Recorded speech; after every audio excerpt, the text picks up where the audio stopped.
नमस्कार दोस्तों, आज इस वीडियो के अंदर मैं आपको एक नई जॉब के बारे में बताने के लिए आया हूँ। जॉब की पोस्ट का नाम है डिस्ट्रिक्ट जज अटर्नी। यहाँ पे याद रखिएगा, आपके पास थोड़ा सा एक्सपीरियंस यहाँ पे मांगा गया है, तभी आप इस जॉब के लिए अप्लाई कर सकते हो। दो तरह की कैटेगरी है। पूरी वीडियो के अंदर मैं आपको इस जॉब के बारे में बताऊंगा। बहुत ही ज्यादा प्रोमिनेंट जॉब है और ये वाली जो जॉब है ना, ये बहुत कम आती है, याद रखना। तो जो लोग भी इंटरेस्टेड होंगे, मैं आपको अप्लाई नाउ वाला जो लिंक होगा ना, वो मैं आपको वीडियो के जो डिस्क्रिप्शन होता है उसको स्क्रॉल डाउन करोगे तो वहां पे मैं आपको ये प्रोवाइड करा दूंगा।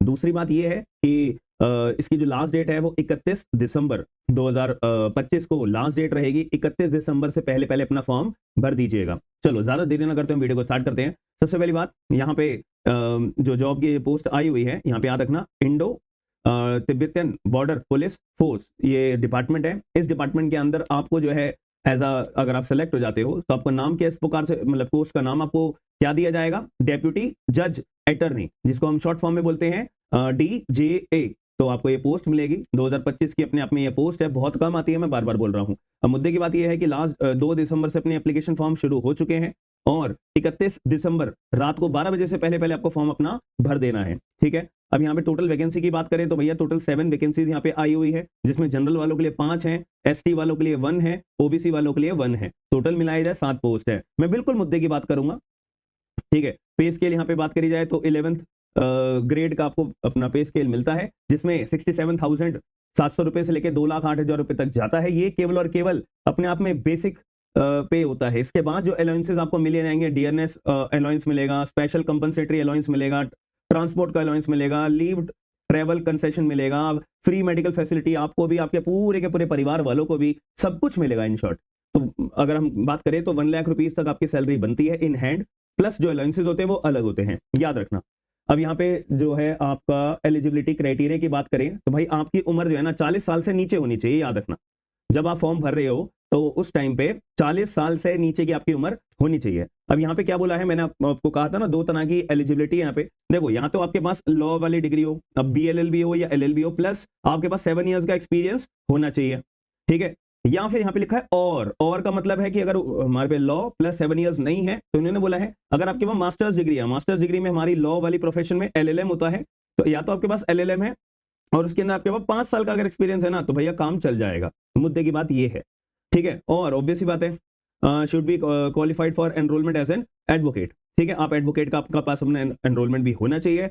बात यहाँ पे सिंपल सी बताई हुई है, ठीक है। तो आपके पास या तो LLB की डिग्री 3 साल वाली, 5 साल वाली, 7 इयर्स का एक्सपीरियंस, या LLM की डिग्री 5 साल का एक्सपीरियंस, काम चल जाएगा। डिजायरेबल यही है कि बंदे ने पोस्ट ग्रेजुएशन की डिग्री करी हो, कि मतलब मान लेते हैं कि मैं LLB मैंने कर रखी है, 7 साल का एक्सपीरियंस है, मेरे साथ में जो कैंडिडेट है उसने LLM भी कर रखी है, उसके बाद रेलेवेंट एक्सपीरियंस है, तो प्रेफरेंस जो है थोड़ी सी ज्यादा LLM वालों को दी जाएगी, याद रखना। और 2 साल तक अगर आपने आर्म फोर्सेज में करा है तो ठीक है, नहीं करा है तो ठीक है, याद रखना ये डिजायरेबल है, ठीक है।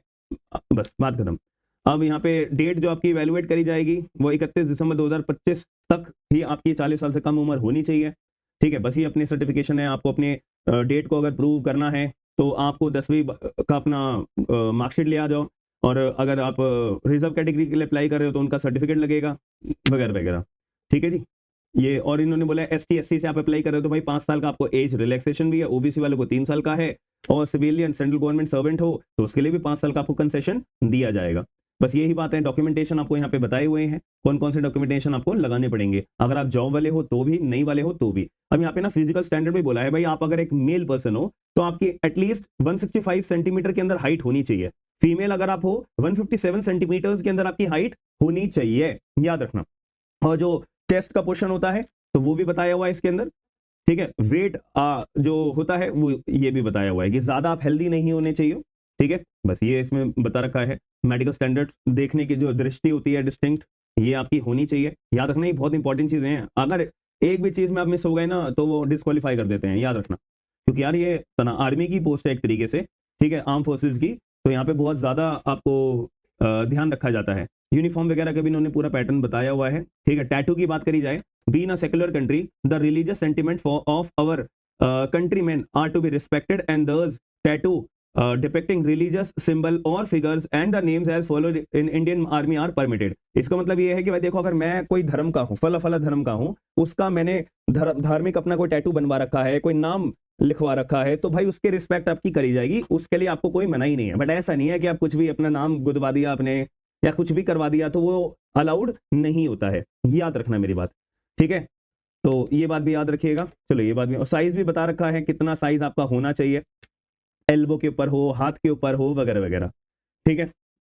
अब अप्लाई करने का मैं आपको लिंक डिस्क्रिप्शन बॉक्स में दे ही दूंगा, ठीक है। ये वैसे तो लिंक है, हालांकि आप डिस्क्रिप्शन बॉक्स में स्क्रॉल डाउन करेंगे वहां भी मैं आपको अप्लाई नाउ वाला लिंक प्रोवाइड करा दूंगा। उस पर क्लिक करोगे, अपनी बेसिक डिटेल भर के आईडी बनाओगे, अप्लाई कर दोगे। 400 रुपए का इसका एप्लीकेशन फॉर्म है, 400 रुपए का, और 31 दिसंबर से पहले पहले आपको फॉर्म अपना भर देना है, याद रखना, ठीक है। ये देखो यहाँ पे भी आ गया लिखा हुआ, लो 400 रुपए का आपका एप्लीकेशन फॉर्म है, ठीक है। और 31 दिसंबर। सिलेक्शन प्रोसीजर क्या है, एडमिट कार्ड्स आपके इश्यू हो जाएंगे टाइमली बेस पे, ठीक है। तो आपका एक पीईटी टेस्ट होगा, ठीक है। Candidates are required to clear visible print out, ठीक है। आपका फिजिकल स्टैंडर्ड टेस्ट होगा, एंड यहाँ पे बोला है फिजिकल एफिशिएंसी टेस्ट होगा, यानी कि 2 टेस्ट होंगे आपके। एक तो फिजिकल स्टैंडर्ड टेस्ट, भाई आपके हाइट क्या है, वेट क्या है, देखने की दृष्टि क्या है, चेस्ट क्या है, और फिजिकल एफिशिएंसी टेस्ट पीईटी। तो ये आपको टेस्ट, अपने 2 तरह के टेस्ट देने पड़ेंगे। फिर इसके बाद आपका जो है मेहंदी वगैरह के बारे में बात करिए, फिंगरप्रिंट का भी मैच होगा, तो मेहंदी लगा रखी होती है तो शायद वो थोड़ा दब जाता है ना। अब यहाँ पे फिजिकल स्टैंडर्ड टेस्ट के बारे में बात करी हुई है, ठीक है। तो ये मैंने आपको पहले ही बता दिया था, इतने तो एटलीस्ट अपने एलिजिबिलिटी, अपनी क्राइटेरिया फुलफिल करा हो। और फिजिकल एफिशिएंसी टेस्ट में आपसे 100 मीटर की रेस करवाई जाएगी, 800 मीटर की रेस कराई जाएगी जो आपको 28 सेकंड के अंदर, 6 मिनट के अंदर, और शॉर्ट पुटअप्स आपसे कराए जाएंगे। फीमेल के लिए 100 मीटर्स, 800 मीटर्स और शॉर्ट अप। थोड़ा सा टाइम का यहाँ पे है, 2 सेकंड ज्यादा दे रखे हैं और 1 मिनट ज्यादा दे रखा है, ठीक है। और शॉर्ट पुटअप जो है महिलाओं के लिए एप्लीकेबल नहीं होगा, लेकिन लड़कों के लिए होगा होगा होगा, ठीक है। ये हमारा टेस्ट हो गया। और बायोमेट्रिक आइडेंटिफिकेशन होगा। एक होगा आपका रिटन एग्जामिनेशन। जो कैंडिडेट पीएसटी और पीईटी टेस्ट अपना क्वालिफाई कर जाएंगे, फिर उनका एक अपना एक रिटन एग्जाम होगा जिसमें जनरल इंटेलिजेंस के क्वेश्चन आपसे पूछे जाएंगे 25 मार्क्स के, जनरल अवेयरनेस के क्वेश्चन पूछे जाएंगे 25 मार्क्स के, जनरल इंग्लिश के क्वेश्चन पूछे जाएंगे 50 और 50 मार्क्स के। सेकंड पेपर आपका प्रोफेशनल सब्जेक्ट का होगा, हम तो एलएलबी वाले हैं तो ऑब्जेक्टिव भी होगा, सब्जेक्टिव भी होगा, ठीक है नी। और ये रिटन एग्जामिनेशन का आपका सिलेबस बता दिया है जो पेपर नंबर 2 है, ठीक है। The standard paper shall be in degree of law.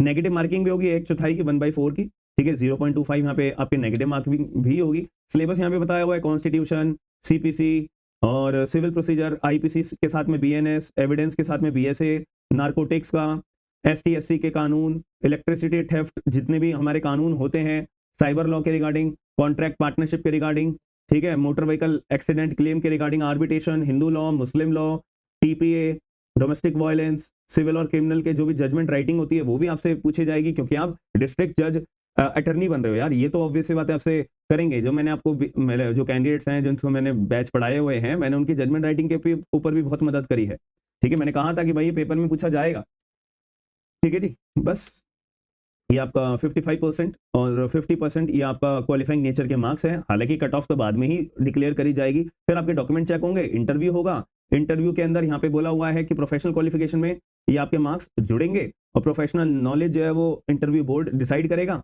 और पर्सनैलिटी और आपका अपीयरेंस कैसा है, बात करने का ढंग कैसा है, उसके हिसाब से 5 नंबर मिलेंगे। That's it. देखो यार, ये एक दिक्कत वाली बात हो गई। अगर किसी ने पीएचडी कर रखी है ना, उसे फ्री फंड के 5 नंबर और मिल जाएंगे, और आपने एलएलएम कर रखी है तो 2 नंबर। अगर बंदे ने एलएलबी कर रखी है और 7 साल का एक्सपीरियंस है तो उसकी कोई मतलब फिर उसके तो 5 नंबर तो गए, बिल्कुल बिल्कुल गए।